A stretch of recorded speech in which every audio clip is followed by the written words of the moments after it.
Just want to say right off the bat, I'm trying to finish this video. I've already put so much work into it that I have to finish it, but it's kind of like, remember that really long sandwich Homer had where, yeah, and he wouldn't throw it out? It kind of feels like that at this point, because originally I was just going to make one little analogy and then just kind of kept going. I also realized I have to say right off the top that, yeah, obviously, like, I'm a big fan of Meghan's work, and I think her dynamic with Laura works really well on the podcast. I'm just like, I watch a lot of it, so I have the same, it's like, this is me yelling at the TV, essentially. Hi everyone, I wanted to make a response video to a couple of clips I took from Megan Murphy's podcast, which is called The Same Drugs. Essentially, I just wanted to use stuff that she was saying and some of the people that co-host and were interviewed on the show, just using their comments as a springboard for talking about how a class analysis could actually benefit not just feminism, but all social movements at the moment. One of the things so I've been incredibly frustrated by the left these days. I see a lot of knee-jerking, lazy thinking, groupthink. This thing where heretics are banished if they ask the wrong questions or don't take the right positions or associate with the wrong people. Sit next to the wrong people, talk to the wrong people. And I've started to question and push back this idea that there's like a clear divide even between left and right. I don't think that those labels are accurately applied to most people. And even often the people who are put in those categories of left and right, I think that it probably isn't a totally accurate descriptor. Nobody fits perfectly within those boxes. And I would sort of... This first clip is what rang the kind of alarm bells when I heard it. The similarities between how genderists will have these kind of vague definitions of sex that are overwritten by personal feelings. Nobody fits perfectly within those boxes, and there's a similar way in which bourgeois ideology tries to do the same thing with economic class, where they, rather than talking about these objective kind of scientific definitions, it all becomes this spectrum of desire, essentially. And in doing so, it kind of depoliticizes the thing that it's analyzing. But anyway, I'm gonna be expanding on these points as I go. The first point that I would agree on is that left and right are not necessarily good descriptors for individual people. Like, they could apply to the positions that people hold, but when you're talking about a person in their totality, like to be like, oh, that's a right-wing person or a left-wing person. Sometimes there are clear examples where you could maybe make that argument, but I don't think that's the purpose of the term left and right. They're not descriptors of individuals, they're descriptors of political positions. The problem I have is that they use this apparent limitation to then argue that left and right have no meaning, which I don't think is true. And I'll address that more later on. There's also the implication here, which is made more explicit later on, that people who describe themselves as left-wing have, up until the last 5 to 10 years, not engaged in knee-jerk reactions and lazy thinking and groupthinks and purges. And like the left's history with purges is historic. Yeah, social Siberia comes from actual Siberia, and it's that's a socialist thing. So I am arguing from a left-wing perspective, but at the same time, I don't think that it helps to be naive about what has happened in the history of the world and left and politics and that kind of thing. However, before we can really begin, what we need to do is actually define the terms right-wing and left-wing, and they're actually really easy to define. Quite similar to how sex is really easy to define, but seems really confusing to genderists. So essentially, the terms left-wing and right-wing were coined during the French Revolution, and they refer to the seating arrangements in the French Estates General. Those who sat on the left generally opposed the monarchy and supported revolution, including the creation of a republic and secularization, while those on the right supported the traditional institutions of the old regime. So we see pretty much immediately that left and right wing refer to the revolutionary character of a particular politics. So when we apply left and right to a capitalist country, the left are the people who want to overthrow capitalism, and the right are the people who want to maintain it. The problem is that the genuine revolutionary socialist left has been basically dead in G8 countries since the 1980s. Unionization is at an all-time low across the board. Unions are the nucleus of the revolution. So that means today a lot of countries basically don't have a left. America doesn't have a left. Australia doesn't have a left. Canada might, but it probably doesn't. And this isn't surprising because if people have no experience even collectively resisting as a class, why would they think that their class could run the entire country? So most of what gets called left-wing in G8 countries today is more accurately described as a bourgeois or capitalist, bourgeois liberal, or a bourgeois progressive. A lot of the bourgeois progressives in these G8 countries will try to argue that they are genuinely left because they're calling for reforms to capitalism. But even those who, for example, supported the French monarchy didn't rule out the possibility of there ever being another social reform. Instead, what they ruled out was that anything good could possibly lie beyond feudalism, beyond the current economic established order. And so, in this sense, a bourgeois liberal and the most reactionary bourgeois conservative wholeheartedly agree on the premise that this is the end of history. There is no alternative to capitalism. There's nothing coming after this. And so, in that sense, the bourgeois progressive is right-wing. And this is where I would position not just Meghan Murphy's politics, but most people's politics in G8 countries. In the same way that most people living under feudalism would have had feudal ideologies and would have assumed feudalism was going to last forever. Even slavery, most people living, the dominant economic system creates the dominant ideology. I've started to question and push back this idea that there's a clear divide even between left and right. I don't think that those labels are accurately applied to most people. And even often the people who are put in those categories of left and right, I think that it probably isn't a totally accurate descriptor. Nobody fits perfectly within those boxes. And I would sort of rather people just talk about their beliefs and talk about their politics rather than saying I'm left wing or I'm right wing. This is my tribe. And that's coming from, I was always a really firm leftist most of my life, and then started to sort of see what was going on the left and didn't necessarily want to be associated with that anymore. So like you said, you're not particularly upset that all these people who don't like you or think you're the bad guy now or whatever, you're not particularly upset by that because maybe you don't have a ton of respect for those people. And I feel that way as well. The people who've rejected me on the left, I don't have any intellectual or political respect for. I'm 100% in agreement with not having intellectual respect for the people who have sold out those who've had the courage to take on gender identity, particularly when you're putting your real name to it, going out in public, meeting with people face to face.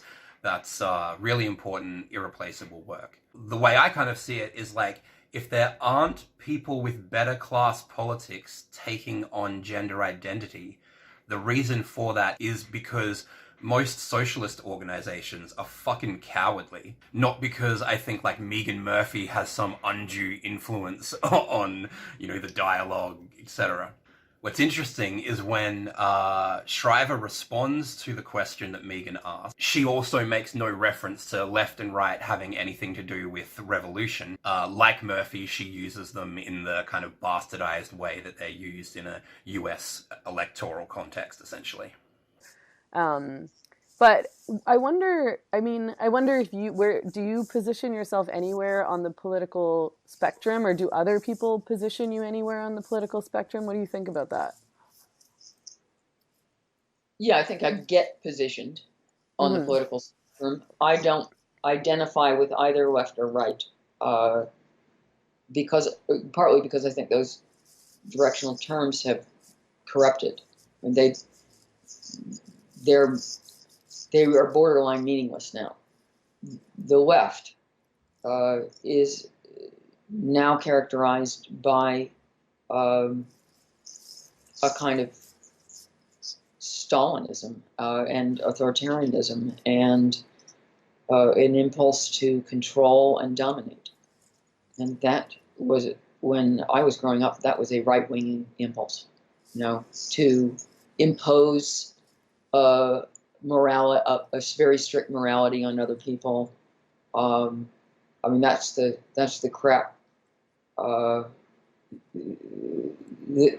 from conservatives in the United States in the 1950s, who told you what to think and what to wear and whether you could have sex and that you couldn't take drugs and, you had to go to church. You had to believe in the United States and wave a flag. Those were the conservatives. They were the Republicans. Now, it just so happens the left has a different list of things you can and cannot do, but the impulse to control is identical. Mm-hmm.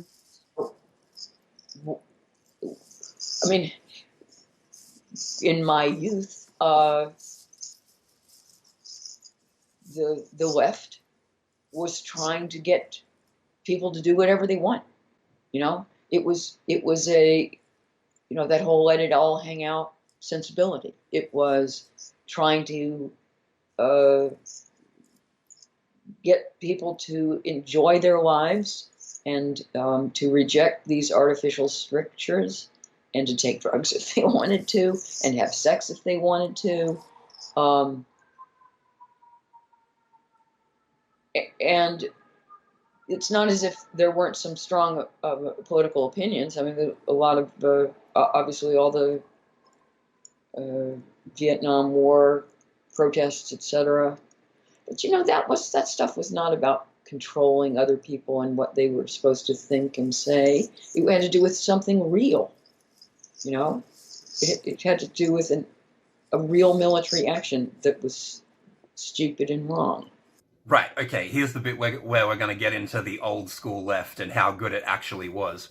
So, while it is true that the grievances of the bourgeois left in the 1960s had a lot more basis in material reality than the bourgeois left of the 2010s, there were already some very alarming things happening in the left of the 1960s and 70s that don't often make it into the popular histories of the time period. If you think Antifa is completely insane for punching political opponents and breaking windows, wait till you hear about the Symbionese Liberation Army who executed a black school board member for trying to introduce student identification cards, which the SLA had deemed fascist. Or what about the entire left, including the Democratic Party, supporting Jim Jones and the People's Temple cult, whose mass suicide/massacre resulted in the largest loss of civilian lives up until 9/11? Or how about the Weather Underground, a left-wing terrorist group that carried out a bombing campaign across America for decades? There were many, many outrageous things done by progressives and leftists during Shriver's youth, but all this seems to have evaporated. I imagine the difference is that at the time Shriver was young, and so although mistakes were obviously made, at the time she could see the importance of resisting and had hope for the future. However, today she presumably has a lot less connecting her to movements that are active, so it's much easier to be presented with the outrageous elements and dismiss the whole movement on this basis. Also, I want to say that when she says the left had a let it all hang out sensibility, that was the hippies, i.e. the bourgeois left. Letting it all hang out was never a socialist demand. It's a cultural demand. It's lifestyle politics. But it's the cool, engaging lifestyle politics that I liked when I was young, not the new lifestyle politics that scares and alienates me now I'm old. So I just, I can't identify with the left even as left. It's not left-wing anymore. It's something else. Mm-hmm. And when we say right-wing, all we mean is racist. It's lost any implication of you want a balanced budget, you want a small state. So we find ourselves trapped in the framework of American electoral politics again. But even so, Shriver seems to be blaming the left for the perception that when we say right, we mean racist. But if it only makes sense to define left-wing relative to the conditions in the US electoral system at the time, then why wouldn't we do the same thing with the right wing? If completely obscuring the revolutionary character of a revolutionary term, like left-wing, is not sufficiently bastardizing it, why would it necessarily be inaccurate if right-wing came to mean racist? Surely the change in the implication of the term is in part a response to the modern Republican movement. I mean, did the current Republican president become popular for his strong stance on balanced budgets and small states, or did he become popular for his strong stance on highly charged racial issues? If the left wing can be hippies, why can't the right wing be racists? You know, there's no.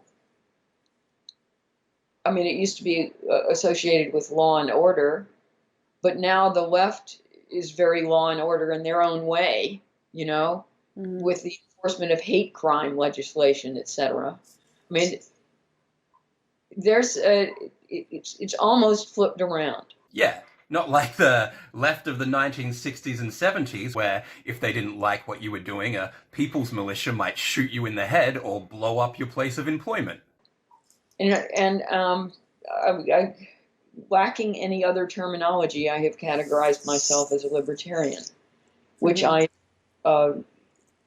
picture as something at perpendicular to the right-left axis.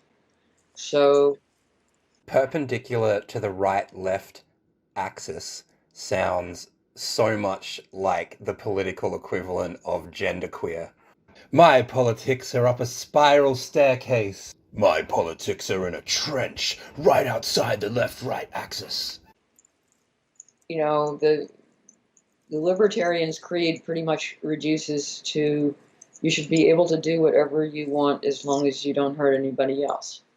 And I think that's the core principle of the U.S. Constitution. That's really what it boils down to. And I think it's a rational creed, and it has lots of wider applications.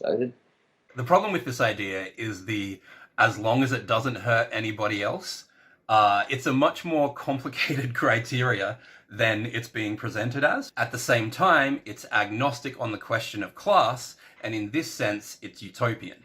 Because it's putting forward the idea that society's just gotten a little bit hot and bothered, and we've all started thinking of ourselves as left and right. If we all just went, hey man, let it all hang out, then everything would just kind of work itself out. I'm immediately reminded of Jon Stewart's famously pointless rally to restore sanity. Don't be crazy. Thanks, John. Massive help. As I said earlier, the tactic of trying to appear beyond class is similar to the way that genderists present themselves as being beyond what they argue is the outdated concept of sex. And the implication in both cases is that there's no real conflict. It's all just some big misunderstanding. On the question of class, seems to imply that we could have a world with capitalist exploitation and also a great society, so long as we continuously run around with a social mop and bucket cleaning up the countless horrific social problems that are an innate component of a capitalist economy. And this is somehow presented as a realistic solution, and refusal to sign up for it will indicate that you are not really interested in doing any work. After all, we can just do what the Constitution says. I mean, that document never allowed anything tyrannical to happen. Libertarians have sometimes been accused of being against environmental regulations, and I think that's ridiculous because pollution hurts people. I mean, that's primitive. So of course one should be able to legislate against destroying the air and the other people breathe and the water that they drink. Right, and you don't think that there's going to be any conflicts as profound as we find in modern parliaments, presumably because Parliament has been told to let it all hang out? And I would go so far as to say that I think people should be able to hurt themselves as long as they're not hurting anyone else. I.e., I would decriminalize drugs. I'm not big on, legislation designed to make people little perfect automatons. On the other hand, economic relations that turn human beings into automatons, I'm completely agnostic on. I like when numbers tell people what to do, not letters. I don't like fat taxes. I don't like, I don't like laws that are just trying to legislate virtue. This is a kind of small thing, but I think a fat tax isn't trying to legislate virtue. It's trying to correct the conditions created by the market, where unhealthy food is more readily available than healthy food, which is actually kind of not too dissimilar from what you just said about not destroying the air we breathe and the water we drink, which just goes to show how quickly this "so long as you don't hurt other people" thing breaks down. That's not like, as though no one ever thought of "so long as you don't hurt other people" before. Especially when you consider the fact that any harm that is done is going to have to be proven in a court, and money influences the outcome of court cases. So what you're saying is like, you can do whatever you want so long as there's no perception of harm being done. And who do you think that's going to help? Is that going to have equal benefits to like both classes? Is it going to help the working class out as much as it's going to help the billionaires? Or do you think such a law... Anyway, shut up, Ben. That's as close as I can come to positioning myself. Otherwise, I feel kind of left out of the whole, because I don't identify with any position. At this point, I don't especially identify with any political party, and I don't think I'm alone. Another way of classifying myself is to say, in some ways, I'm a classical liberal, in the old sense of the word. This is actually great because she's totally right. Classical liberal is how a bourgeois liberal defines themselves, because it doesn't occur to bourgeois thinkers to announce their class nature, because it's a given to them. No logical thinker would think beyond the existing class relations. It's the same way you don't say like the men's NBA or or back in the day, the white NBA. It was just classic NBA. I feel like I should start from the beginning of my thesis on why I think feminism is failing women generally. Okay, great. I didn't know you had one, but yeah, go for it.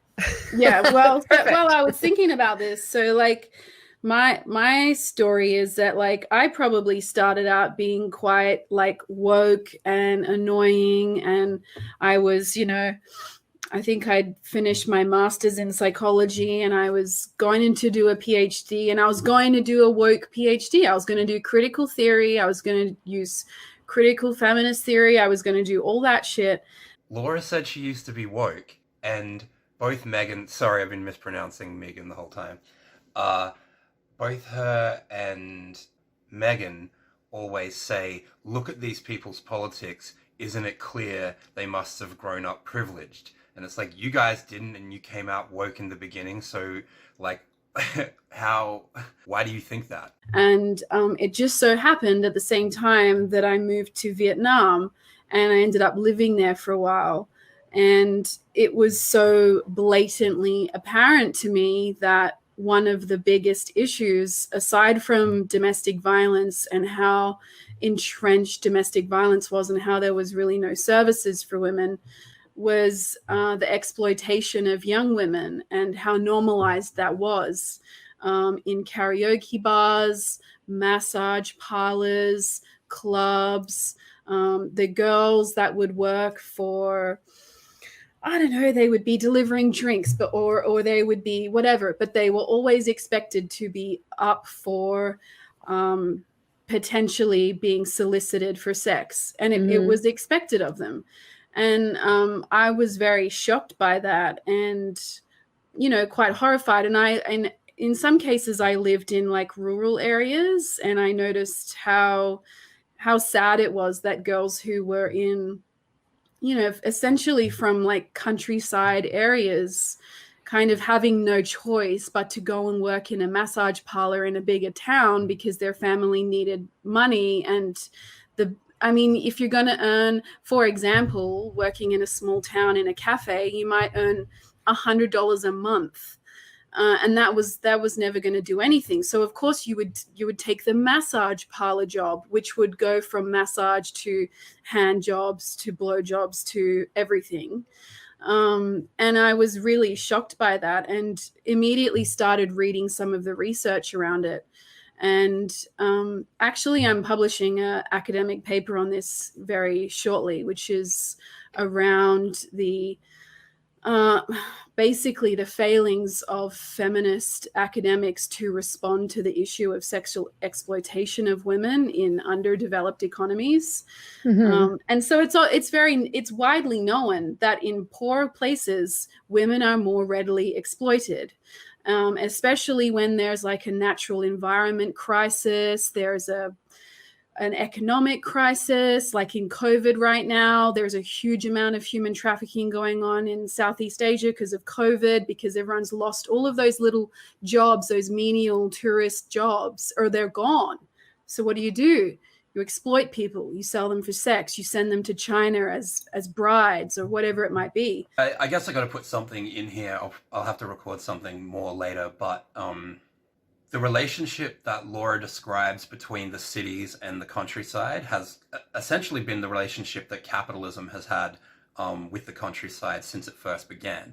There was I'm going to have to do more reading into this, but from my understanding, people didn't voluntarily go into the factories. They had to be driven off their land to start taking that up. And that is a kind of, I think it's called disciplining of labor. And that was, for example, that's where from my understanding, where the majority of Stalin's deaths came from, weren't just like, political executions. It was the process of industrializing the USSR. And so like a similar thing had already happened in Eastern Europe, but it happened naturally as a result of capitalism.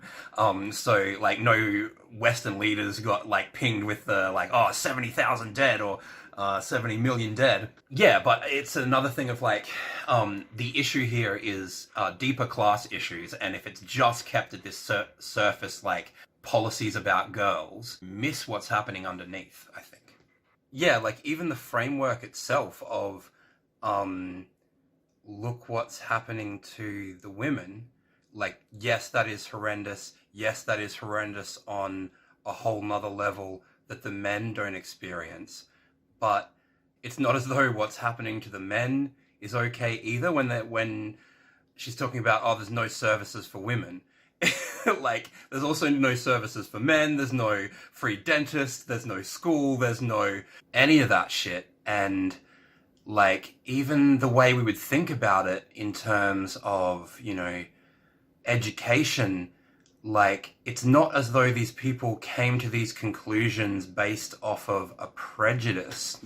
If you look at it from the perspective of like, you can't send your son to the city as a sex worker. That's not going to make you as much money as you could get out of him for other ways. So it's even less, like, I don't think it's the case that you can just kind of isolate out things that happen to women in first world countries from like the broader state of the working class. But I think you can it seems particularly weird to do it in a third world country. The other thing that's weird, shit, didn't she say Vietnam? Isn't that a socialist country? Probably should have thought about this. And then I came back to Australia knowing all this, and it was like, no, we don't talk about that here. No, sex work is work. What are you talking? We don't have that problem here. No, that's not a real thing. Like the whole, no one would talk to me about it. No one was interested. I remember there was a few panels on like women's rights, and they were going to discuss exploitation, and they were like, no, we won't be covering sex trafficking. We will be having the sex work rights group presenting on trafficking. And Yeah, their whole that's like position big was, in Australia, hey? This is in Australia, I'm assuming. Yeah, Yeah. like Australia is really bad on the prostitution issue in general. And then, you know, like I know a few feminist academics in Australia who've been working on this issue and fighting, and like a few feminist activists. Like there are radical feminists in Australia, but man, like the dominant narrative is so much about sex work is work, and it's empowering and legalize the whole thing. And I mean, And it's a I bit like see- that in Canada too. Yeah, I mean, so there is the problem of feminism going academic. Like, I think that's been a main factor in terms of the, I was going to say like the weakening of the feminist movement, but I actually mean like the ridiculousness of the feminist movement. Because all these theories developed in gender studies are applied to activism online. And like, so Hamda in the comments says, I know this is over asked, but do you think feminism needs to have their focus moved out of Western countries? And in brackets says, of course, there are still issues into the rest of the world. It doesn't match anyone's. And I think that's sort of the problem too, which is that feminism has gotten so privileged in the Western world, and women don't really know what rights to fight for anymore. And so they're sort of like obsessing over these really superficial issues. You know, they started to, so like, you know, we got through the second wave where there was a major anti-pornography movement, and then all of a sudden, not all of a sudden, you know, like a decade and a half later, third wave feminism shows up, and it's like, oh yeah, like we're done talking about this. Now we want to talk about how we can take back objectification and make it our own. And that people decided, it's why they decided to stop talking about it. And I think it's pretty clear that the gap from the second to third wave of feminism, what happened in the middle of there was Reaganism, Thatcherism, the destruction of the unions that had peaked or grown in the 60s and 70s were then smashed in the 80s. And so then that's why you get postmodernism in the 90s. And I think a big part of this is like, yeah, with the smash, once the unions were smashed, it was impossible to imagine another world. Before there was the thing of like, we could change anything. Any part of this is influenceable by humans. Whereas once the, you know, fall of the Berlin Wall as well is another significant factor. Once there was no longer these things to look to, having a politics that would completely redefine society seemed less achievable and less feasible. So it was much more likely that, you know, something like going, instead of getting rid of pornography, let's celebrate objectification. Like that was totally going to happen. Make it our own. And everything, and you know, postmodernism was applied everywhere. So everything is about subjective experience over objective experience. So now, if you don't feel like a woman, maybe you feel like a man instead, and that's acceptable. And maybe you feel good about being exploited or hit or objectified. I'm talking about BDSM. And that nobody can say anything because that's your personal experience. So again, my problem with Meghan's analysis of where SJWs come from is that it seems to be largely based on what conservatives say about where it comes from. And obviously bourgeois conservatives have no class analysis. So to them, postmodernism just came out of the universities because feminists or hippies got a bit carried away, and it just like stuck like that. They don't really have an explanation for how or why postmodernism was able to get such a foothold in the broader society beyond saying that, you know, SJWs are tricky, essentially. Marxists, on the other hand, have a very clear material explanation for why and how postmodernism began to become the dominant ideology. as we all know, the primary contradiction in capitalism is exploitation. It's at the labor point. It's on the job. For some reason, especially in the United States, radicals have left that issue alone. Right? We've left it to the progressives and the liberals, and and there's a history to that, at least in the United States, and there's probably a few parallels to what's happened here. When I was in college, we couldn't have a political argument with each other without proving it by saying, well, what they did in the 60s was, because we all looked to the 60s. We saw it on TV. We saw movies made about what happened in the 60s. And the 60s was, to us, this time when you could just yell out your window and say there's going to be a rally in an hour, and thousands of people would show up and, and shut down the student union or whatever. And we looked at that as the heyday, as the time we should strive to recreate, right? And in fact, though, as I got older and learned a little bit more, I realized that that period of time, while it did have some developments, was all in all a retreat in the United States for revolutionaries organizing the working class. And it affects, that retreat affects us today. It affects the style of how we organize. It affects the campaigns that we choose. In the United States in the 20s and 30s, places that now are considered to be the reactionary geographical areas, Montana, Utah, Colorado, Alabama, Michigan. Those places were called by J. Edgar Hoover in the 20s hotbeds of communist activity. So what's now red states, which is what we refer to as the states that the Republicans control, were really red states. The grandparents of the people that we consider to be the right-wing base were radicals. Now, what happened during that time? And not only during the 20s did we have, and why did they say it was a hotbed of communist activity? There were mining strikes going on all over those places. Mining struggles that developed into sometimes bloody fights, but at various levels were very militant and very openly part of a revolutionary movement.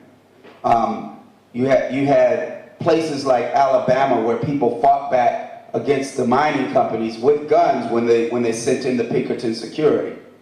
You had, and by the way, that's like some of the beginnings, some of the cultivation of the gun culture that we now see as right-wing. The right-wing American gun culture actually has radical roots, and and it's very surprising to some. But so we had that going on, and across the Midwest, you had workers occupying factories, taking them over and demanding higher wages. Many of you know a lot of this stuff, but I'm just setting this picture up. You also had, at the time, about 1 million card-carrying members of the Communist Party.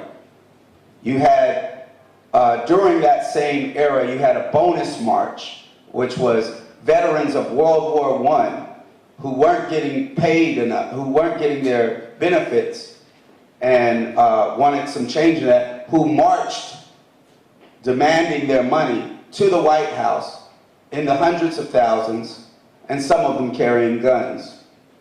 This was met by tanks and a battle with General McCarthy and his troops. At the same time, obviously, there were revolutions happening all over the world. So in this period of time, and as a response to this, we had what we call the New Deal policies. Social Security, welfare, the very little Medicare we got, came during that time. Food stamps, things like that came in the midst of all that. In school, we were taught that this was done by the good, gracious heart of Franklin Delano Roosevelt, who just had a plan. But in reality, these came out of fear of revolution, fear of a revolutionary movement that was very strong. I mean, that had its was spreading out all over the place. And you know, we say 1 million communists at a time when the population was only 127 million in the United States. And the effect of it and the militancy that went along with that movement was spread out to even farther than that. You know, and again, to just build this story, and I'm painting with broad strokes, and you know, I'm not a professor or anything, I'm just giving you the idea, that, you know, what's forming my ideas right now, so I'm not going to be really detailed. But during the World War II, the Communist Party of the US decided, hey, we need fascism beat. So out of the idea of the United Front Against Fascism, the communists in the US stopped challenging the system. And in many ways, obviously they didn't stop, but this started with this started certain policies that developed into people organizing in a less outward way. So you could have someone organizing in a union that was a communist and be the leader that was leading certain militant strikes. And again, there's other things going on at the same time, but that wasn't out about themselves being communists. So this led to a time in the 50s where it was much easier to then have a witch hunt and talk about communists who had been hiding themselves. That there was this general tactic that was less outward than it had been 20 years before. That tactic was able to be pounced upon, and we had the McCarthy era and the House Un-American Activities Committee, which, by the way, was only able to be stopped when the House Un-American Activities Committee was a committee that went around and asked people if they were communists, and if they dared to say yes, they'd be on blacklists and wouldn't be able to get a job. However, and it went on, and people lied and, you know, pled the fifth, and it ruined people's financial lives in many cases. But the only way it stopped was once it got to San Francisco, a crowd of people came in and said, "Fuck you, I'm a communist." And the House Un-American Activities Committee realized this was not worth it because it could make it become popular. And that was what stopped it, was people saying, yeah, fuck you, yes, I'm a communist. And it wasn't going to be able to work anymore. Well, during that time, because of McCarthyism and problems around discoveries about things that Stalin had done, there was splits. Out of those new splits came organizations that, you know, a lot of them are the ones that we consider the new left of the 60s in the United States. Along with that new left came a new idea about how to organize, right? That whole let it all hang out sensibility. A new idea about how to organize. Many radicals had, again, been chased out of the existing unions. And not only was this bad for radicals, this was bad for the unions, because the unions then had no teeth. The only ones that had the most militant union that still exists in the United States is the ILWU, the Longshoremen on the West Coast. And they are militant because they are the only ones that said, we don't care if you're a communist, we just want you to fight. And they didn't purge communists from their organizations. And to this day, they're the ones that strike the most. And although it still has the trade unionist sort of attitude for the most part, you know, folks that were at the bottom of the at the bottom of the pay scale are now like the best paid blue collar workers in the United States, making $110,000 a year because they'll shut down the port at the drop of a dime. Right? They've also done some solidarity, some symbolic solidarity strikes. They shut the ports down for Nelson Mandela. They shut the ports down for Mumia. They shut the ports down in honor of Oscar Grant, who was killed by the police. These are symbolic moves, but not part of a larger strategic thing.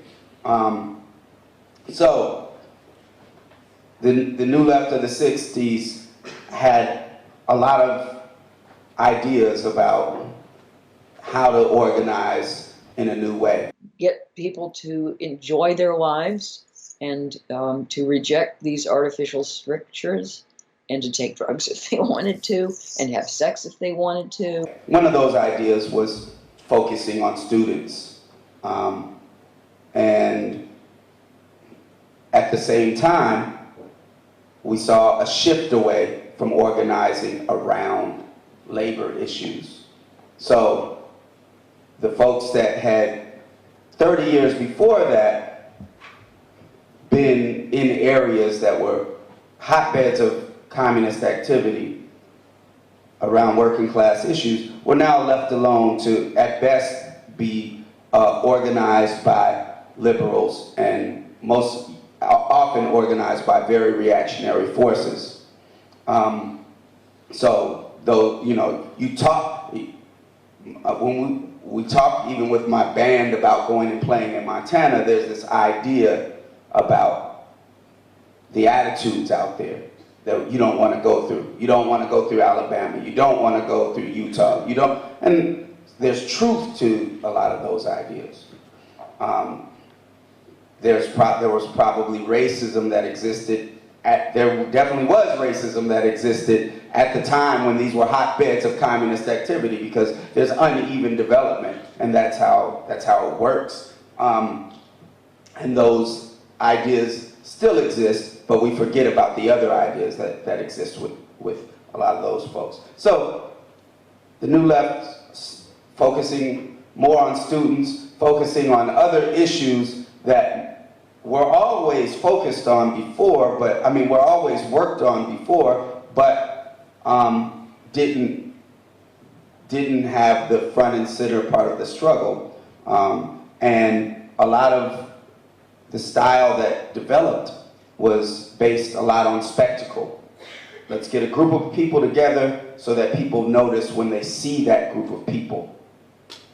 And which is much different than organizing around your base of economic power. And started a trend of organizing without actual political or economic leverage to work with. Not that that shouldn't happen at all, but this became by far the strategy around organizing, which was, let's see if we can convince people to, after work or on the weekend or whatever, but extracurricular to whatever they do, come and join this protest and be seen en masse, and which relied a lot upon the media and media portrayal of those events. There's no way to get around relying on that, but this was something that developed. What happens when you do that and you go away from what is the main contradiction in the system, you go away from organizing around that, then class politics becomes less and less clear to the people that we're talking to and to the direction of the campaigns that we involve ourselves in. So you end up having campaigns in which, even when they're successful, people don't necessarily understand the lesson that you're trying to put out there, or the statement you're actually trying to make about the system. It ends up becoming, it ends up becoming a list of grievances, as opposed to an analysis of how the system works in a wrong way. Not that the folks organizing it don't have that analysis. It's just that we're picking certain struggles that don't, that aren't able to put that out in a way. And not only are we just picking those struggles, we're not connecting, I mean, those struggles could be chosen, but we're not connecting it to a base of power. So, New Left focusing on students and, you know, and new ways of organizing, a lot of political art that was already definitely part of a movement, but became, at least, you know, as a person living now, I hear a lot more about the political art that came during that time than that came before. So a lot of what happened, it seems, is that the left hid in different places. By hiding, I mean, the left was working in every place except the place where you would think the left needs to work, which is around exploitation, right? And the left hid in art and it hid in academia. Two big hiding places for the left, right? You can keep making songs about the way the world should be different and feel like you're doing a lot because a lot of people in certain cases may be hearing it. We can keep writing papers because students often, you know, if there's no work in organizing the working class and organizing around labor issues, students become professors. And the idea in academia is you have to keep publishing. You can't keep saying the same thing, so you got to develop some new language, right? So whole new lexicons have been developed in the past 30 years that are supposedly describing the same thing, looking for new ways to say the same thing, and then ultimately saying something totally different. Because they're trying to not say that the working class needs to be organized and withhold their labor and eventually make a revolutionary movement that overtakes the ruling class. Why? Because that would be boring to keep writing over and over. It would be, I mean, you know. So you'd end up having to do something. And academia is not currently organized to let that happen. Neither is art. You know, I think all of us could be artists. However, some of us are not lucky enough to be able to have the time to make art. And we have to work. We have to do other things. And academics, similarly, many, and I'm speaking radical academics, they have to write and read and, you know, and teach and keep doing that. And so it inspires many of us to write and read too, and which is important, but it inspires us to just do what they were doing. You know, our heroes, we have generations now of heroes who weren't organizers. And heroes who we want to emulate, who wrote the greatest chapter that 12 people will read. A lot of people will quote, will talk about what that person wrote, but 12 people will have actually read it. Because it's, you know, written to other academics, right? So, anyway, and artists as well will then write, you know, you have to keep making art that talks about the way the world is, and you're not connected to a movement. You're making art that talks then about just the problems. There's no movement that you're connected to, so there's no hope. So you just keep making really angry shit, like that gets people pumped and angry and hopeless, right? Like, Like at the most what's put, there's no class analysis put in there. If there was class analysis in the art, then there would be some optimism in it. There would be some hope for change. But the way most artists have come in contact with any form of movement, it's been around this jumble of issues that are hard to make sense of, because there's this issue, there's that issue, and there's no clear idea about organizing the working class, who is the basis of the economic power of the ruling class. That's not happening, so that's not being communicated to artists, and artists are emulating their favorite political artists, who also are very confused. And it's not a fault of the artist or the academic, it's a fault of the movement for running away from these issues, which are hard, which are harder to work on, because if you're talking about organizing on a job site, you're talking about organizing with people who don't agree with you already. You're talking about you being maybe 1 in 10 or 1 in 100, having to be responsible for the political development of all those folks you work with. That's the hard thing. The good thing is that means that your organization then grows in influence by 10 or 100 times, because you have folks that are organizing at their workplace, as opposed to just organizing with each other and seeing if they could maybe on a social level bring 2 new people to the demonstration each, or on a social level bring people out to a demonstration that peripherally they see has to do with the Maid. A lot of the things that we do definitely are part and parcel of organizing under this system, but we have no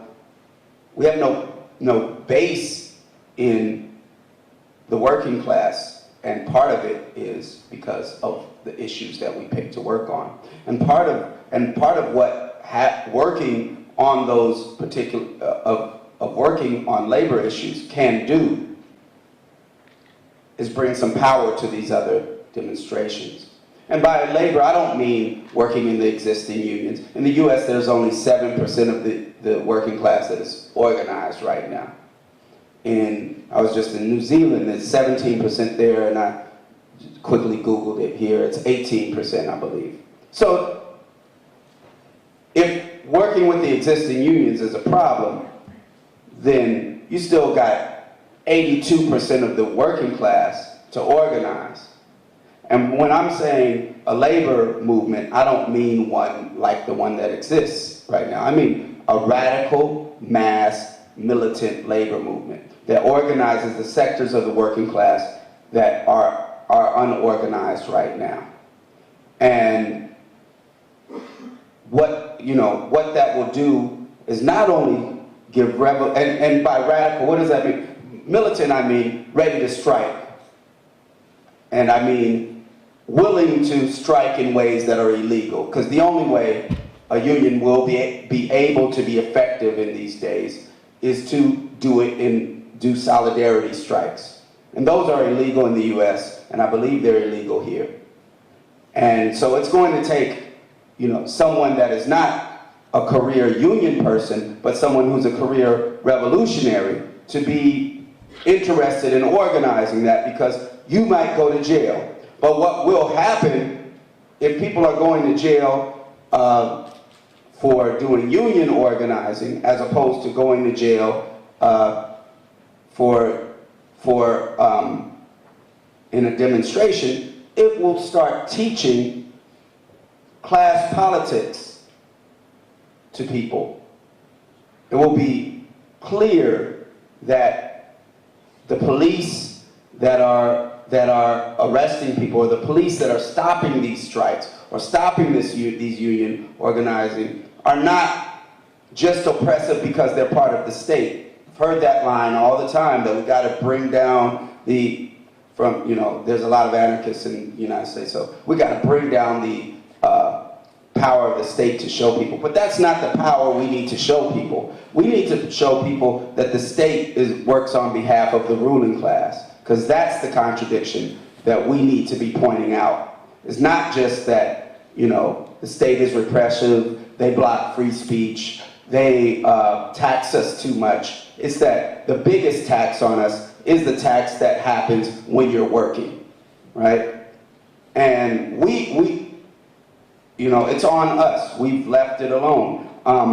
Think about, so out in the US, out of this history, this recent history of the left, where there's no work, where the radicals are not organizing in the working class for the most part. And again, I'm painting with broad strokes. In the 60s and 70s, there was, as many of you know, the Detroit Revolutionary Union movement. And in a lot of these unions that I talk about, there are some really good radical folks that join them and become union organizers. But as they will tell you, they're swamped because it's not a radical union.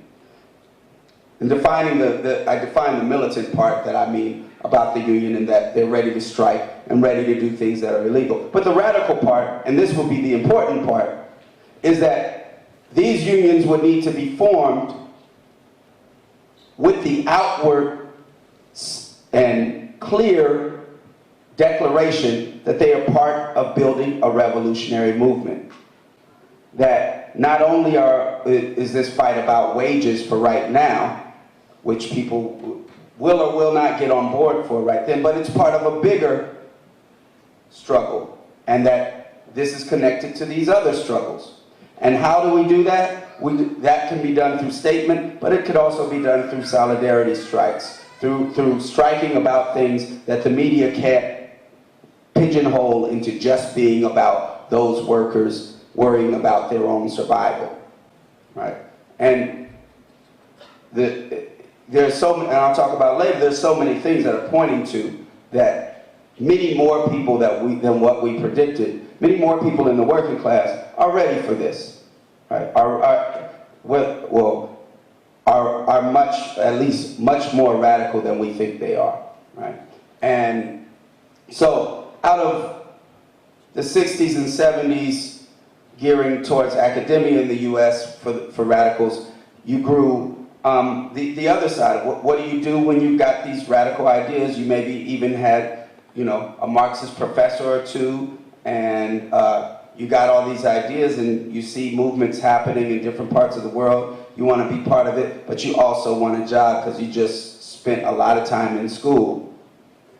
In the US, a lot of what happens is radicals get a job in a nonprofit. And that because it's close to doing what we know is necessary. It's organizing, right? It's organizing. You're in a city often, or you're working with people that need some help of some sort. But there's large parameters put around what you need to do. So because someone's funding it, and there's parameters about what can be said and what campaigns can be gotten into. So for instance, now we have radicals very involved in organizations that are trying to stop the violence. Stop the violence meaning not the violence going on in Afghanistan, but stop the violence that's happening in the streets, the violence that happens among the working class. So they say stop the violence. And then what are the programs? I can agree with that. We need to stop that violence. What are the programs that are usually put forward by these nonprofits? Some of them staffed with radicals that are versed in some sort of class analysis. Are they putting forward a class line? Well, what they offer up often is we should teach people how to speak to each other nicer. We should have meetings with people and have kids play chess, because they play chess or they have a place to play basketball, which both are things that I think we should all be able to play chess and play basketball and watch movies and All of those things. I think that's part of life. But the idea is that if you do that, then they'll stop being violent. Why would that stop them from being violent? Why? Because the thing that's being put out by many of these organizations is that the violence is an outgrowth of an inferior moral code. The violence is an outgrowth of bad parenting. There's not a father in the house. The violence is an outgrowth of people being too macho, right? And there's whole theories that are put forward about this to back it up, because now you've got a job in it. You better like make a good argument for it. And it confuses a lot of people. However, a class line about it will tell you that capitalism must have unemployment in order to work. If there was full unemployment under capitalism, then workers could demand whatever wage they wanted without even going on strike. Because the boss couldn't say, "You're fired, I'm going to replace you." There's nobody to replace you. It's full employment. So so unemployment is necessary to keep wages low. Wall Street Journal, all those financial newspapers will start worrying out loud when unemployment starts going down low. So what happens when you're unemployed? Most likely unemployed people want to eat too. So they're going to figure out a way to eat. And that means, in the United States, that means illegal business. And as we know, all business regulates itself. How does it regulate itself? All business regulates itself through violence. If it's legal business, it regulates itself through violence.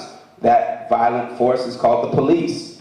You can't walk out of a grocery store pushing a cart of groceries and not paying, because you're going to be met with that violent force. Now, maybe that violent force will meet you and they won't beat you down, depending on what you look like, what their mood is, what they ate for breakfast. You may not get roughed up. But at the very least, even if they kiss you on the forehead, they're either taking you to jail, they're going to take you to jail, but they're definitely bringing those groceries back to the store. So that's the violent force that's needed for businesses to exist, right? That's the violent force that's necessary. Now, illegal business, they don't have it so easy. How do they regulate themselves? They do it themselves, right? Because they can't go to court and say, "Your Honor, I bought a whole key of cocaine from him, and clearly it was mixed with 85% baking soda. I demand restitution." You can't do that. You can't go to the zoning commission and say, "We got to change these permits because this place should be zoned just for 2 dope dealers on this corner, and clearly 5 is too many, and I'd like to see what I can do about that." It's regulated through violence. It's regulated through violence, and whatever we do to survive creates culture. If you have a fishing village, there's going to be a bunch of fishing songs. Right? However, nonprofits and cultural pundits will tell you that maybe if you went to a fishing village and made songs about planting seeds, that maybe it would change from a fishing village to an agricultural community. But no, fishing villages create fishing songs, not the other way around. So a culture is developed out of what we do to survive. And you know what? Revolutionaries know this. It's just not in fashion to say it. And it's terrible because it's a really easy thing to talk about. I've also found another link. I don't know how I'm going to be able to incorporate this in. But the CIA actually paid Foucault and a bunch of those like postmodernists, specifically in France, because they were worried about the influence that Marxist academia would have on the US's ability to intervene into countries around the world, and particularly in Latin America. By obscuring this history, right-wingers get to paint this problem as being an outgrowth of Marxism or socialism or something like that, when in reality their fucking fingerprints are all over it. And maybe you feel good about being exploited or hit or objectified. I'm talking about BDSM. And that nobody can say anything because that's your personal experience. This is exactly the justification that's made for capitalism. And maybe you feel good about being exploited. It's all based on contracts, so everyone who's participating is technically legally consenting. And so whatever happens to them is bringing them closer to that dream. So if our economics are based on relentlessly tearing apart the material world, turning it into products, dumping those products in the ocean until the planet cooks and everyone dies, why would you expect people in that society not to have a sexuality that celebrates being exploited or hit or objectified? That's the problem with liberals. They think that ideas create the condition. They completely mix up cause and effect. So to put it another way, when they see a flooded bathroom with a broken pipe and there's all water gushing out and the floor's starting to flood, their argument essentially is saying the reason why the pipe is broken is because there's water on the floor. So they think, like, if we could only go down and name and number every single drop of water and then individually address them, then the pipe wouldn't be broken anymore. Which is like, actually the pipe would be as broken as it was. You would have just covered up what are the innate flaws in the system that exists. And then when people are actually trying to seal the pipe up, because they're covered in water, they'll go, look how covered in water they are.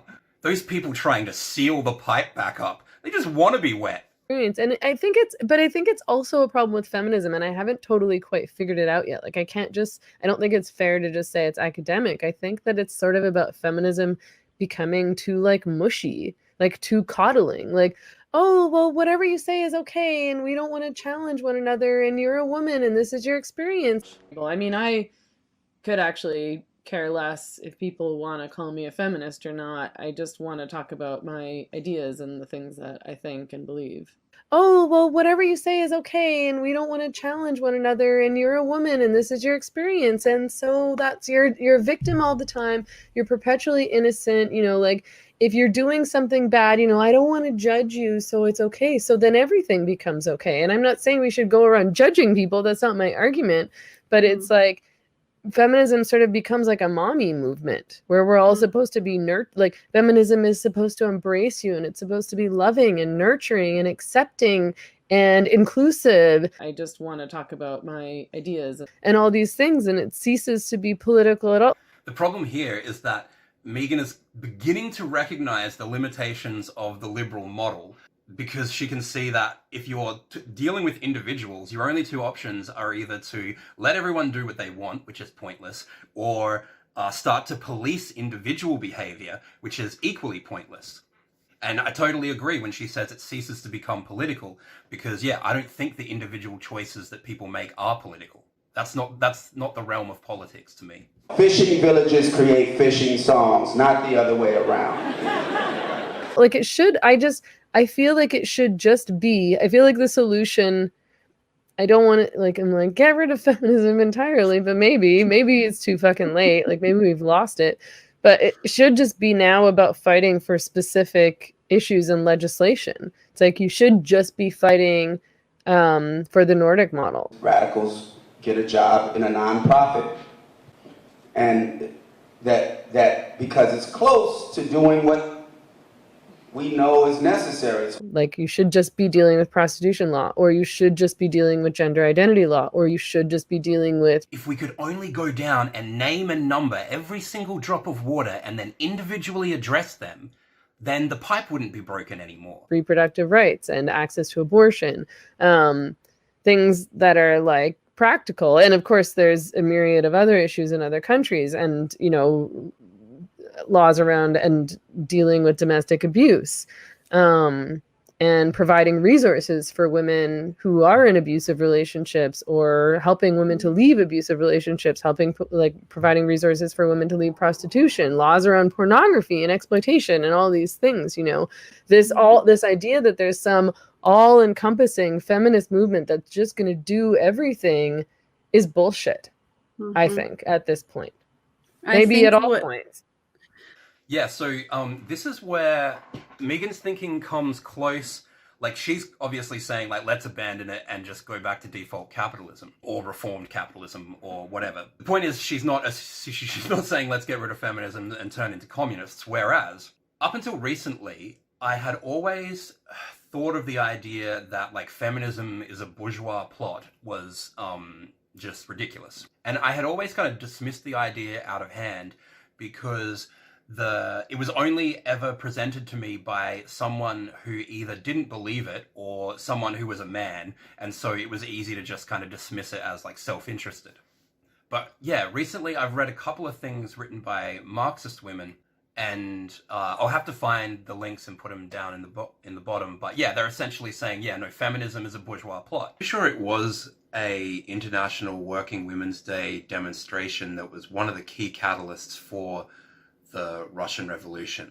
So the socialist movement had always had universal suffrage as, one of its demands for decades and decades. And capitalism had said, that's ridiculous, that's ridiculous, that's ridiculous, right up until the Russian Revolution. And basically in the gap between the revolution happening and the USSR becoming a country, that's when England gave women the right to vote.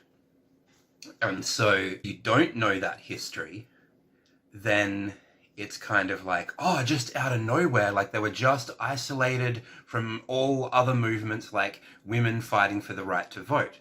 But there were all sorts of different factions of people moving in radical enough directions to like literally overthrow the country. So it's like Meghan was arguing that, Susan B. Anthony was right to feel betrayed for like black men getting the vote, but black women and white women not getting the vote. And I think that's a reasonable stance to have. But there are also ways in which Susan B. Anthony's position was a sellout relative to, the socialist demands. And it's not like the first wave feminists were free of a lot of the things that the same drugs is critical of in SJWs. Like, they were lighting fires, they were smashing windows, they were, like, I remember seeing footage of a suffragette jumping in front of, like, the king's horse and, like, killing herself and this horse. And, like, ultimately, I don't really care. But, shocking. And also based on spectacle, not based on class organizing. Not that there haven't been, socialists that have had similar kind of like, we just need to dynamite our way to the revolution. So the idea that feminism could be a bourgeois plot makes sense to me. Like, plot is like conspiracy talk, but, like the result of the bourgeois process or whatever you're supposed to say. But yeah, if you do, for example, think that just abortion access is a brilliant thing and is a really key indicator of how good a society is, well, then communist countries are way better providers of abortion care and healthcare in general. Something like a quarter of the world's women do have access to abortion because they're living in China. Because the question isn't like, don't care about women, like, don't have a feminist movement because you don't care about women anymore. The question is, what's the best way to address this specific thing?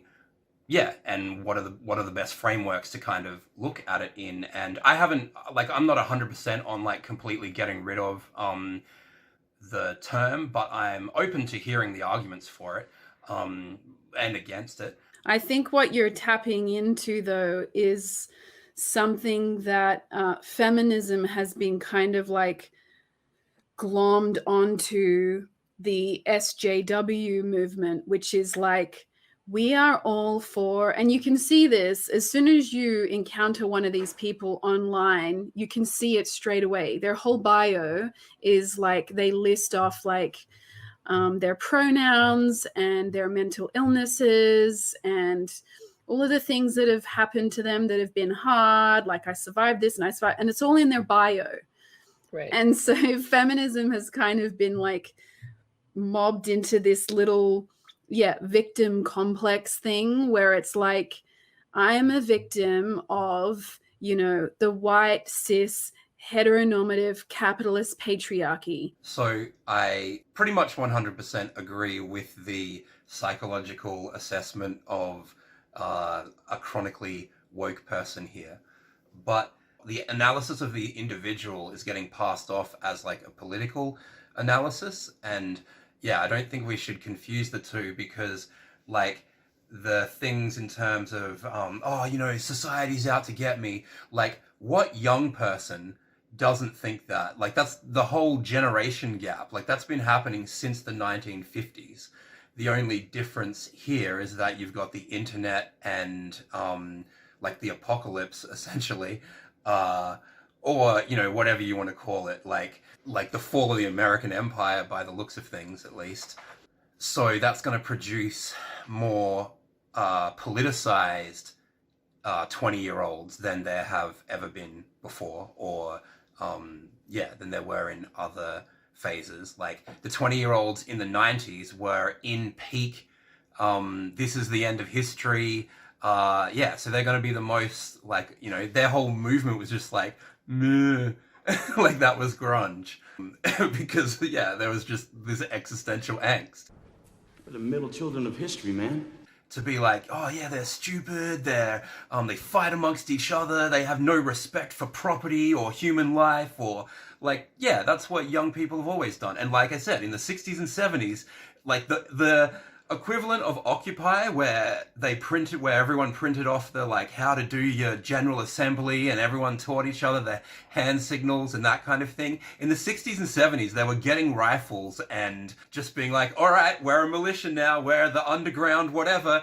And the same dumb idiots were using less sophisticated means to come up with, plans to assassinate people, blow people up, all sorts of shit. Like, so I think it's like, it's not as though we could politically solve the problem of dumb young people or like short-sighted youth. And most importantly, like short-sighted youth didn't cause this problem. They have always been there. And because I'm a victim of those things, I now get to use like feminism, critical theory, critical race theory, postmodernism. No purpose or place. I'm anti-rationalism. I'm anti all white male things. I hate all white men. Yeah, why? Who'd you fight?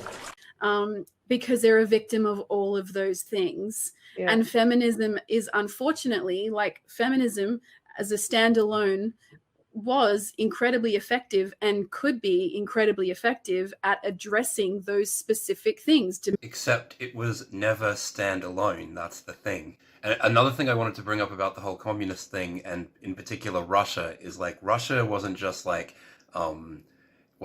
first country to legalize abortion, but they had really progressive abortion laws. abortion. They had really progressive divorce laws and child custody laws, like childcare, all these different things that today you would associate with Sweden and the most progressive Nordic countries. The socialists were saying, hey, maybe we should do this, like back in the 1800s. And in Russia, they were able to do it after a civil war in a country that had previously been a feudal society. So it wasn't like they were taking all their money from Nokia and clogs and investing it in kindergartens. That's what happens in Europe, right? People who are essentially, middle class, privileged, had a wonderful life, had all these opportunities handed to them, and are not happy. They're not happy. They don't know why. It must be the white, cis, heteronormative capitalist patriarchy. So let's blame them. And it's like, actually, maybe you're unhappy because human nature is that we have angst, we have existential crises, we have all these things, and you can channel those frustrations and those angers and those anxieties into really effective things, like go and volunteer at a shelter, go and volunteer to help the homeless, go and do something productive with your time. No, they won't do that. They just want to write in their bio that they've been oppressed, that it's the white, cis, heteronormative capitalist patriarchy, and now they're an SJW, they're an activist. It's like, yeah, that's fairly standard child behavior that you're going to expect from 20-year-olds probably for the rest of your life. And They're what an does that mean? activist. Like, I'm Nothing. sorry, but that's meaningless. Like, if you're going to Yeah. say, you know, it's the patriarchy, it's the cis heteronormative patriarchy, it's capitalism. It's like, can you be more specific than that? This is how a lot of the discussions around class go. They'll bring up social justice warriors, how they will kind of pretend to be communists, which is obviously, something that a certain section of young people have been doing since the 60s, probably earlier. And it's dumb, but it's not remarkable.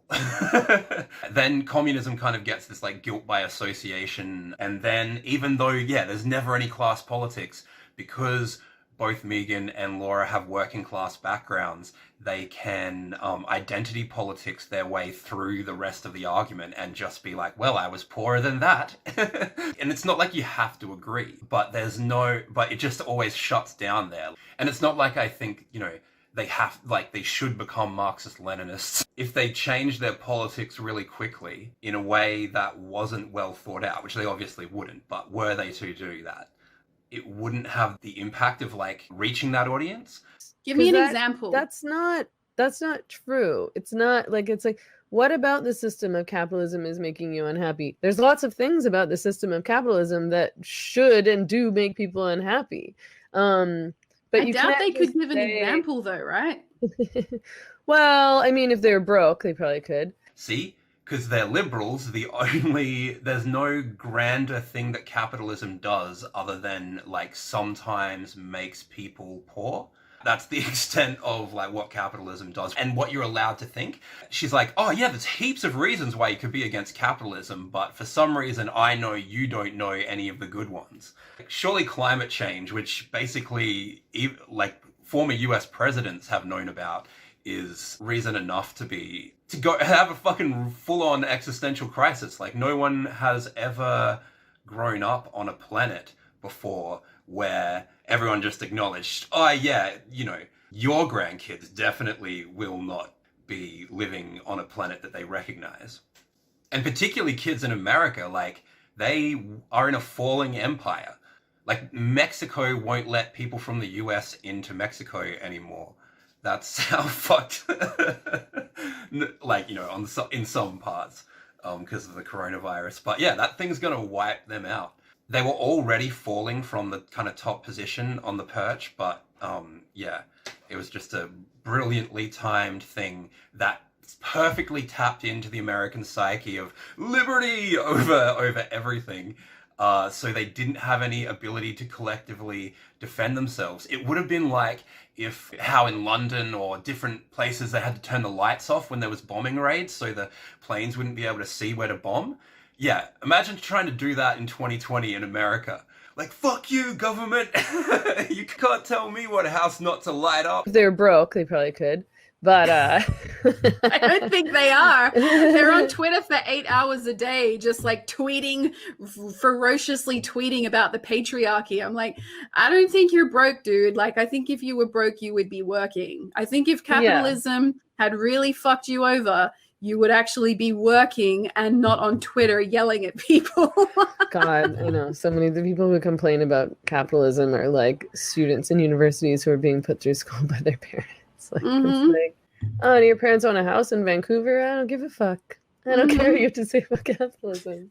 It's, again, this identity politics thing of, like, you have to be, like, this injured to have an opinion. And the irony of, like, as I said, I think Meghan has done a lot of important work.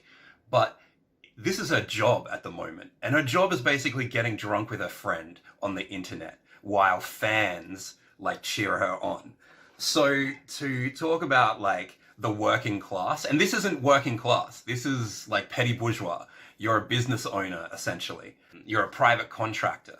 And the whole point of, well, one of the points of Marxist analysis is that like they're not championing the working class in particular because the working class are the most destitute, because the lumpen proletariat, like criminals, like hucksters, sex work isn't work even by Marxist standards, those types of people, criminals, drug dealers, they're the lumpen proletariat, and they're not the working class because they can't go on strike. Like if all the drug dealers go on strike, that's not really going to affect the main economy. And by the same token, if a private contractor goes on strike, or the petty bourgeoisie goes on strike, that doesn't affect the economy in the same way as when the working class goes on strike.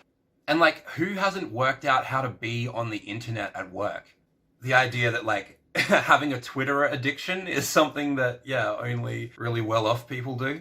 Oh, and your parents own a house in Vancouver? I don't give a fuck. I don't care what you have to say about capitalism. Come back to me when you get paid to drink on the internet, kid. So then here were just some other random point scoring clips, basically. In the most recent episode, Prostitution for the People, I agreed with a lot of what they were saying. I disagree with all the riot stuff, but that'll be a different video. Or at least I don't disagree, but I don't think they disagree for the right reasons. It's super tedious.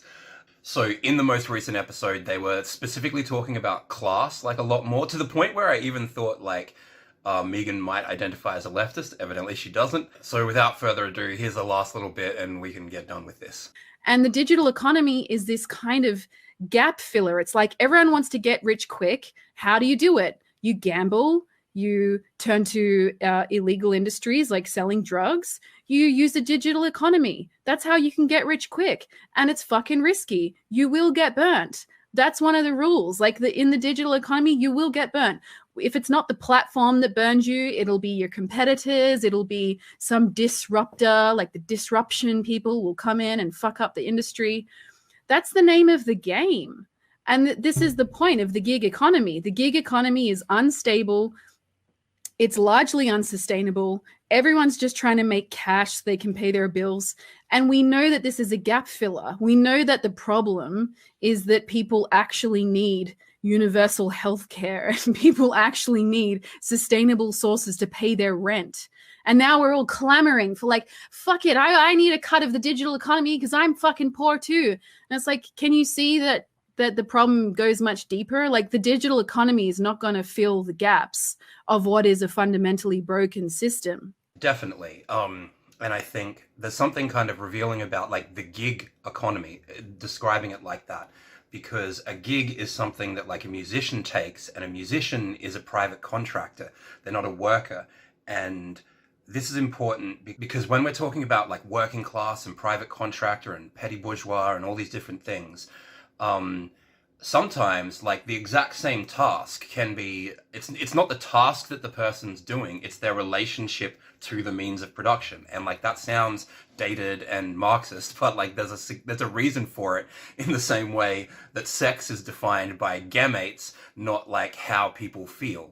So with the gig economy, it kind of reminds me of, I forget what it was called, but there were types of factories back, I guess, before the first kind of wave in the early 20th century of unionism like took off, where instead of being employed by the factory owner or manager or whatever would stand outside the factory, and then all the unemployed people would mill around outside the factory, and the owner would go, you, everyone else go home. And in a sense, I see that as being kind of similar to like getting chosen by the algorithms. Obviously, there's all different politics around who gets chosen, but yeah, everyone kind of rocks up ready to work, and by the way that it's structured, only certain people are able to. And in particular, one of the things that the structuring does is it completely disempowers and breaks down the solidarity amongst that class of people by reframing the way that they work. And this has happened in lots of industries. A particular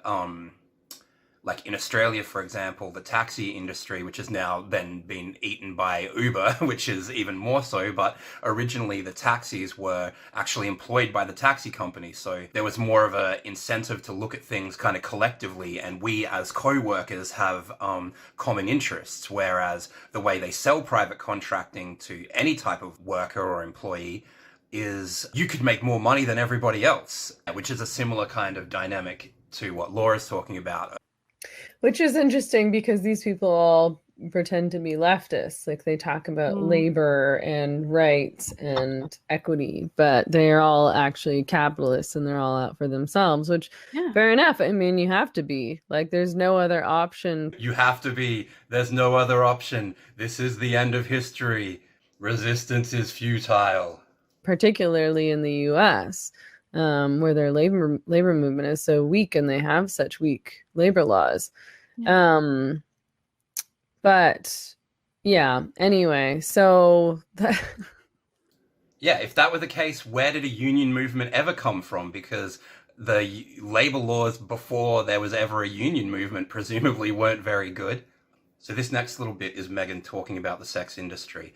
And basically, if you replace the word sex industry with capitalism, it's essentially how a socialist would argue about capitalism. But yeah, she has anti-capitalist politics on this one specific social issue. So she has them there, but then they become indistinguishable from the politics she was critiquing in the sex industry when it gets applied to the capitalist economy in general. I find it amazing how little people actually in the sex industry understand about how the sex industry functions and how the sex industry has always functioned. Like, has the sex industry ever improved? You know, it has been normalized. It has been mainstreamed. Is it better? Are less women getting abused? Like, nope, definitely not. Is there less violence? Is there less death? Is there less exploitation? Nope, nope, nope, nope. Yeah, all that's true of capitalism as well. The problem isn't the one celebrity who went on OnlyFans. The problem's the system, man. Like, that's like a boring answer, and it's not that helpful because just saying the system's a problem is what all the leftists do, and they're like, it's because the system is white supremacist. It's because of capitalism. It's because of patriarchy, and it's like, okay, we actually need to think about actual, real, boring, nitty-gritty kinds of solutions. You know what I mean? Like. I like that an anti-capitalist analysis is both obviously false and then also so obviously true that it's boring to talk about. So Meghan says the reason why these aren't good diagnoses is because they don't lead to us finding problems that we can individually treat. I think that's a little bit akin to going, oh no, lung cancer isn't a good diagnosis because that's just boring. You'll just die of that. So let's give you a diagnosis of something I have medicine for here in my office somewhere. Yeah, but the idea is that a Marxist analysis doesn't have nitty-gritty, boring types of solutions. And yeah, there's this weird way where it doesn't kind of matter what you suggest, so long as it's like more humbling and Christ-like, it gets put forward as being like therefore more righteous and therefore more likely to work somehow. Go and volunteer at a shelter. Go and volunteer to help the homeless. Yeah, the exact same argument of it's utopian to think you could get rid of the sex industry. It's utopian to think you could get rid of capitalism. So this last little clip, I've just been watching so much of this footage, and when you watch hours and hours of anyone talk, you inevitably come up along contradictions. And then the easiest thing to do as a video editor is to put the contradictions like side by side. But it's a very kind of tedious thing. I'm sure it can and will be done to me at some point, but I found these clips and I just wanted to put them together because I thought they were funny. And this is kind of speaking to the fact they don't have a great class analysis, so they can say things like working class people's businesses, which is like, yeah, obviously a contradiction. Working class people's businesses. Working class people's businesses. This makes no sense. This is completely fucking crazy. What you're saying, working class people's businesses, is nutty. It has to be. Working class people's businesses. I also shouldn't be doing things mentally that require me to have capacity where I don't actually have it. So the problem isn't the one celebrity who went on OnlyFans. The problem's the system, man. Like, that's like a boring answer. Why? Because that would be boring to keep writing over and over. It would be. I mean, And it's not that helpful, because just saying the system's a problem is what all the leftists do. And they're like, it's because the system is white supremacist. It's because of capitalism. It's because of patriarchy. And it's like, okay, we actually need to think about actual, real, boring, nitty gritty kinds of solutions. You know what I mean? Like, in the US, a lot of what happens is radicals get a job in a nonprofit because it's close to doing what we know is necessary, but there's large parameters put around what you need to do because someone's funding it, and there's parameters about what can be said and what campaigns can be gotten into. Oh, you can't scare me, I'm sticking to the union, I'm sticking to the union, I'm sticking to the union. Oh, you can't scare me, I'm sticking to the union, I'm sticking to the union, till the day I die. Now this union maid was wise to the tricks of the company spies. She'd take the dare, she didn't care. She always organized the guys, and she always got her way. When she asked for better pay, she showed her card to the National Guard. Honey, this is what they say. Oh, you can't scare me, I'm sticking to the union. it's widely known that in poor places, women are more readily exploited.